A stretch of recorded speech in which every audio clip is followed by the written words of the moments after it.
Students, in this video lecture, we are going to learn few problems based on Coulomb's inverse square law. Already in the past few lectures, we have learnt about Coulomb's inverse square law. We will be solving few applications based on Coulomb's inverse square law in this particular video session. As a part of that, in this video, we are going to solve few problems. Now coming to this question, a certain charge plus Q is divided into two parts, Q and capital Q minus 1. That means this charge Q is divided into two parts. One part is small q and the other one is capital Q minus small q. If this is Q, then obviously the remaining charge will be Q minus Q. For the maximum Coulomb force between the charges, find the ratio of small q divided by capital Q. You should find out ratio of small q with respect to capital Q if the Coulomb force acting between the charges is maximum. As we know, electrostatic force between two charges, it is charge Q and here is another charge capital Q minus small q. Let us take separation between these two as R. The electrostatic force between these two will be F is equal to K small q capital Q minus small q divided by R square. Let this equation be 1. Now in this problem it is mentioned for maximum Coulomb force between the two charges, Coulomb force will be maximum if the separation between these two charges is very small.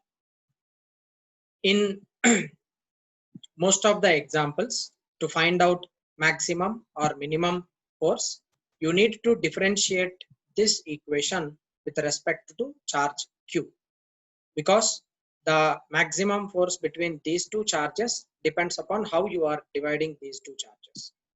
Now dF divided by dQ should be equal to 0 for force between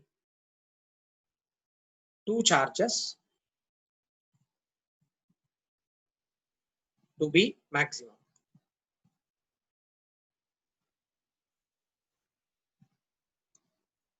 Using that condition, we can differentiate this equation with respect to charge Q. D by dQ of K small q capital Q minus small q divided by R square is equal to 0.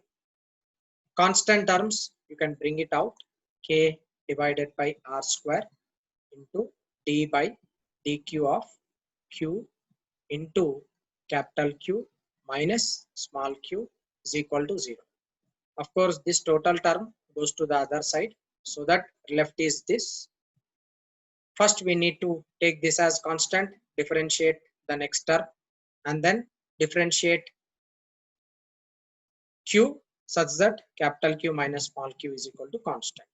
So first, let me take Q as constant, D by dQ of capital Q minus small q plus taking capital Q minus small q as constant, D by dQ of Q should be equal to 0. Differentiating this above equation, it is Q into this total term, you can write it as capital Q minus small q into minus 1 plus capital Q minus small q dQ by dQ, this will be equal to 1 and this is equal to 0. Now from here you can write Q into capital Q minus small q is equal to capital Q minus small q. I'm sorry.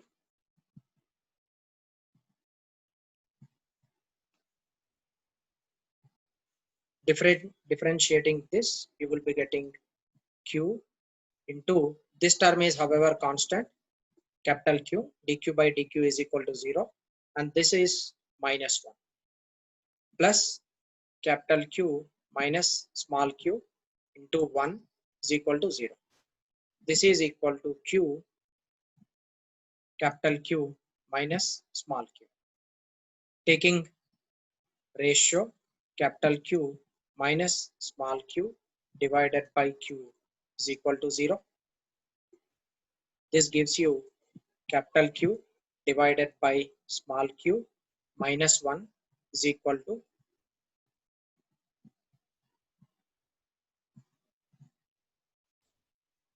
I'm sorry, this is q minus 1 plus capital Q minus q is equal to 0.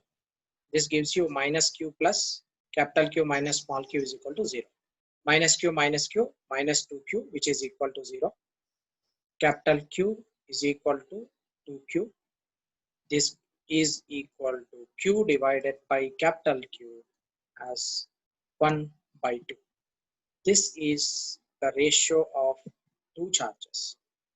For maximum force acting between two charges, the ratio of two charges should be equal to 1 by 2. Coming to the next problem. A thin fixed ring of radius A has a positive charge Q uniformly distributed over it. We have a fixed ring. Let me take this as ring.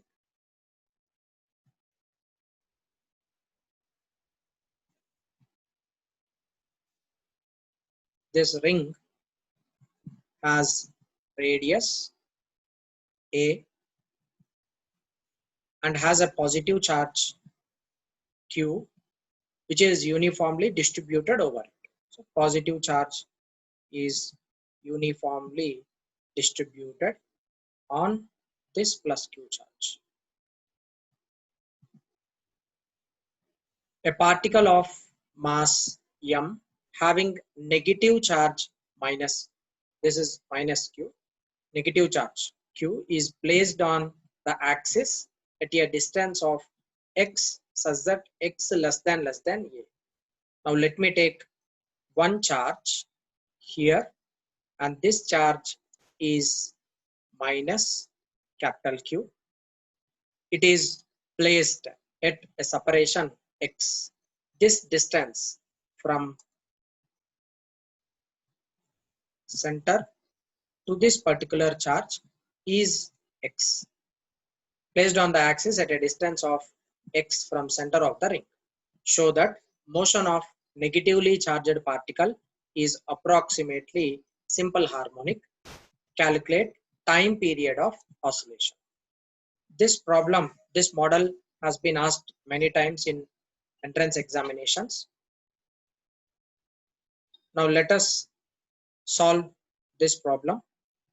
First, we should understand the concept how this negative charge will execute simple harmonic motion. As we know, between positive and negative charge, there will be electrostatic attractive force.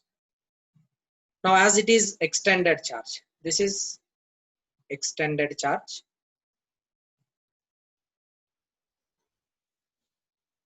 and it has positive magnitude. Positive charge will be attracting this negative charge. But however, here there is no charge. At the center there is no charge. Let me take this as O. Now I will be taking one small element of this ring. This element has charge dq, whose width I can take it as dx. I'm considering this this particular element, its charge is a dq, and this is having very small infinitely divided length dx, or you can even take this as dr as well. Denotion is our wish. Now this positive charge will be pulling negative charge towards it, because this infinitesimally divided point charge and this negative charge has a force of attraction between them, and that will be pulling negative charge in this direction. Its mass is m. Similarly, there can be another element over here. This element also has charge dq. Its width can be dr. This will be pulling negative charge in direction towards that particular element. As a result of this electrostatic attractive force, negative charge over here will be directed towards the center of that particular circuit. So this charge will be directed towards the center of this particular circuit. Now this force which is being pulled, it is let be f df, and this df, actual direction of df is towards the edges of dq elements, but overall the charge will be moving towards the center because df can be resolved into components. So if you resolve that df into components, one component will be in this direction and other component will be in this direction. One component is perpendicular, another component will be parallel. Now let me take this angle as theta. Obviously this will also be equal to theta because radius is however same, and this is df sine theta upward, it is positive, minus df sine theta, it is negative. Vertical forces get cancelled because one is positive and the other one is negative. These two magnitudes however will be same. Now coming to this components, it is df cos theta and this is df sine theta, right?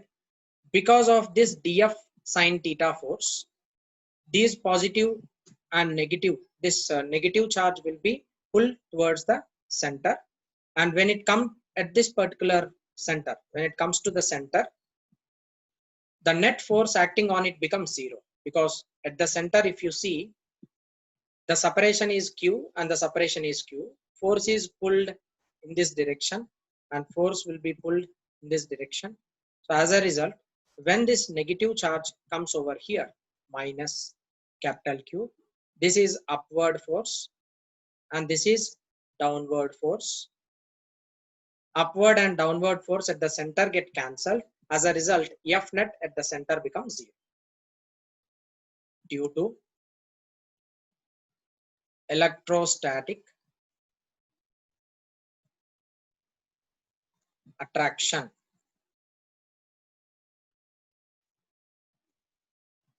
Minus Q charge move towards center of circular ring along the axis.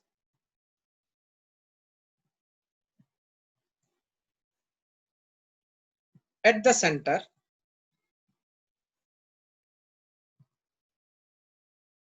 F net is equal to 0. As F net is equal to 0, there is no net force acting over here, but due to inertia of motion, the body has a continuous motion in leftward direction. So there will be a continuous, because of as this body is being pulled, as it comes closer, it get accelerated. When it comes over here, it's a center. At the center, force, net force becomes 0, but due to inertia of motion, it continued to move in the same direction as that of the initial direction. So here, therefore, from the center, body will be moving leftward due to inertia of motion even at center, F net is equal to 0, it continue to move leftward from the center. Now, as this goes on moving leftward, when it goes on moving leftward, at some particular point, like as it is moving outward away from the center of this particular circular ring, there will be electrostatic force pulling this negative charge towards. So there will be electrostatic force in this direction. There will be an electrostatic force in this direction because of these very small elements, that will be dF. And this dF can be resolved into components. As a result, there will be two components coming leftward. Because of this negative components, again, after going to certain distance, the final velocity of negative charge becomes 0, and from that point it reverses its motion and come again towards the center.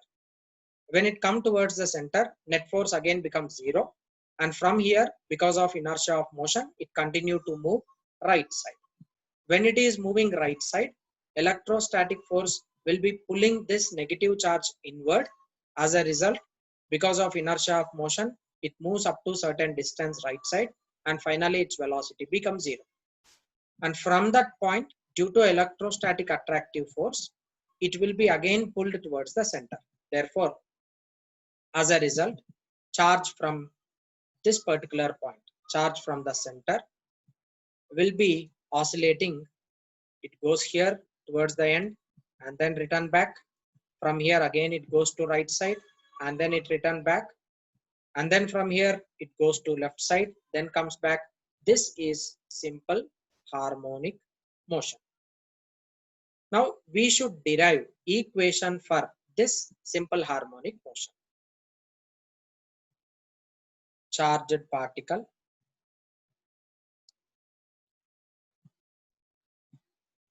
minus q execute simple harmonic motion. As we know, in order to tell that any motion is simple harmonic motion, we can prove it by this condition: F is proportional to minus x, or you can write it as A proportional to minus x. If we are able to prove the force acting on negative charge proportional to minus x, then in such condition, then that can be sufficient to show that it is simple harmonic motion. Students, now let us first write equation for dF. dF is equal to k, which is proportionality constant, 1 by 4 pi epsilon naught, k into capital Q, of course Q is negative charge, into dQ divided by separation between these 2 points. I can consider it as under root a square plus x square. This is under root a square plus x square whole square, finally minus k capital Q dQ divided by a square plus x square. Take this as equation number 1. Using line charge distribution, lambda is equal to capital Q divided by total length of this particular circular ring is 2 pi a. For very small element, you can write down lambda as this is q, dq divided by very small elements width, I can take it as d A. Because radius, we are considering it as A, I'm taking it as dA. This gives you finally dq is equal to q divided by 2 pi A into dA. Take this as equation number 2. Substitute this equation in equation 1. And one more thing, here you can write cos theta as cos theta is equal to opposite side, sorry, adjacent side, it is x divided by hypotenuse under root a square plus x square. Take this as equation number 3. Now overall the net force acting on negative charge will be F, which is integral sum of dF into cos theta. This will be integration dF is equal to minus k capital Q divided by a square plus x square into dq can be written as q divided by 2 pi a into dA into cos theta, it is x divided by under root a square plus x square. All constant terms you can bring it out.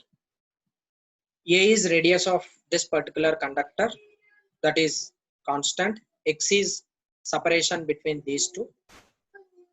Constant terms you can bring it out. Finally, F will be equal to minus k capital Q small q divided by 2 pi and integration leftover will be x into dA divided by a square plus x square whole power. This is 1 and it is 1 by 2. 1 by 2 plus 1, that will be 3 by 2. This is finally written as, I'm sorry, I don't want to make it more complicated. So I just erased the derivation which I have done. So finally, dF is equal to k capital Q dq divided by a square plus x square. Cos theta can be written as x divided by under root a square plus x square. Previously, I have substituted dq from equation 2, but I am not going to do so because I'll show you why it is. All constant terms you can bring it out. Minus of k, q, x, let it be, and this is k, q, x by a square plus x square whole power 3 by 2 integration dq. Now integration dq is nothing but q, because if you finally add the all charges dq's, so that you will be getting q. This gives you finally F is equal to minus k capital Q small q divided by a square plus x square whole power 3 by 2 into dq into this particular term x. However, k capital Q small q are constants. A square plus x square whole power 3 by 2 is also constant. This is x.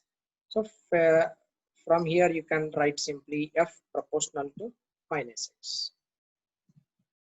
As F is proportional to minus x, this can be simple harmonic motion. Hence, the charged particle which is placed on the axis of the circular charged particle of charge q will be executing simple harmonic motion. Coming to one more simple example.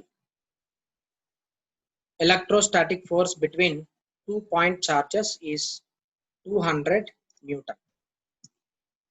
Let me take first charge as q 1 and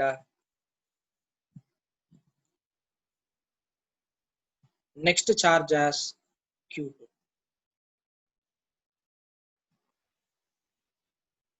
Electrostatic force between 2 point charges is 200 Newton. Acting between these two charges will be equal to 200 Newton. If we increase 10% charge on one of the charges and decrease 10% charge on the other, then electrical force between them for the same distance. So for same distance, what would happen? If let distance be r.